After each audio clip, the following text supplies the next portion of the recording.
Hi hello மக்களே, welcome to our channel. இன்றைக்கி என்ன பார்க்க போகிறோம் அப்படின்னு பார்த்தீங்கன்னா, பிசிபிலாபாத் எப்படி செய்கிறந்தாங்க. அதை சாம்பார் சாப்பாடு அப்படி இப்படின்னு சொல்கிறாங்க. ஆனால் பெங்களூரில் இதுக்கு பேர் பிசிபிலாபாத் தாங்க. பிசிபேலேபாத் அப்படின்றாங்க. ஓகேங்களா. இதுக்கு மேலே காரா பூந்தியை போட்டு அப்படியே ஸ்பூனை வச்சு சுட சுட சாப்பிட்டிங்கன்னா அவ்வளோ டேஸ்ட்டாக இருக்கும். வாங்க எப்படி செய்யலான்னு பார்க்கலாம். குக்கரில் வந்து பார்த்திங்கன்னா துவரம்பருப்பு 2 கப் எடுத்துக்கிறேன். அதுக்கப்புறமா ஒரு தக்காளி 2 பெரிய வெங்காயத்தை சாப் பண்ணிட்டு தண்ணி வந்து மூழ்கிற அளவுக்கு ஊற்றிட்டு 2 ஸ்பூன் ஆயில் சேர்த்துட்டு குக்கர் வந்து மூடி வச்சிடும். 5லேருந்து 6 விசில். அது தனியாக இருக்குது ஒரு சைடு. இன்னொரு சைடு அடுப்பில் கொஞ்சம் தண்ணி, அது கொதிச்சு வந்தோடனே வந்து ஒரு கைப்பிடி அளவுக்கு கேரட் பீன்ஸு, இதில் நீங்கள் எக்ஸ்ட்ராவாக பட்டாணி, பொட்டேட்டோ இந்த மாதிரி எந்த வெஜிடபிள்ஸும் சேர்த்துக்கலாம்.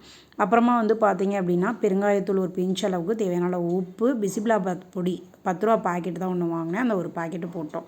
கொதி வந்தோடனே அரிசி பச்சரிசி தாங்க யூஸ் பண்ணுறோம். ஓகேங்களா. அந்த அரிசியும் போட்டுட்டு தண்ணியெல்லாம் ஊற்றலை, நல்லா கிளறி விட்டேன். கொதிச்சு வந்தோடனே இப்போ தான் தண்ணி ஊற்ற போகிறோம். விரல் வச்சுருக்கேன் இல்லைங்களா, அவ்வளோதான் அரிசி எடுத்துருந்தேன். நார்மலாக 2 பங்கு ஊற்றுவோம், இதில் 3 பங்கு ஊற்றணும். ஏன்னா இழுத்துக்கும். பாருங்கள் எவ்வளோ தண்ணி ஊற்றிருந்தேன். நல்லா வெந்து வந்துருச்சு. இதை கிண்டிகிட்டே இருக்கணும் இடையில, இல்லைன்னா அடி பிடிச்சிரும். நல்லா கிண்டி இப்போ வெந்து வந்துருச்சுங்க. இப்போ பருப்பு பார்க்கலாம். நல்லாவே வெந்துருச்சு. இல்லை மத்து கரண்டி வச்சு நல்லா ஒரு கடைஞ்சிருங்க. கடைஞ்சோடனே அதை தூக்கி ஊற்றிடுங்க. ஊற்றிட்டு அதையும் நல்லா கலந்து கொடுத்துருங்க. உப்பு, அந்த பிசிபிலாபாத் பொடி போட்டது எல்லாமே சரியாக இருக்கா அப்படின்னு பார்த்துருங்க. உப்பு காரம்லாம் செக் பண்ணிவிட்டு இந்த டைமில் வந்து பார்த்தீங்க அப்படின்னா தாளிப்புக்கு ரெடி பண்ணணும்.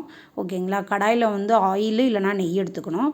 கடுகுந்த பருப்பு, கருவேப்பிலை, முந்திரி பருப்பு போட்டு தாளித்து கொட்டினீங்கன்னா சுவையான டேஸ்டான பிசிபிலாபாத் ரெடி ஆயிடுச்சுங்க. நல்லா கலந்து விட்டுருங்க. அதை போட்டுட்டு அது மேலே கார பூந்தியை போட்டுட்டு நீங்கள் சாப்பிட்டு பாருங்கள். நீங்கள் பிகினர்ஸாக இருந்தால் நீங்கள் கூட ட்ரை பண்ணலாம். செஞ்சு பார்த்துட்டு எப்படி இருக்குன்னு கமெண்டில் சொல்லுங்கள். Tata, bye bye. நெக்ஸ்ட் வீடியோவில் சந்திக்கலாம்.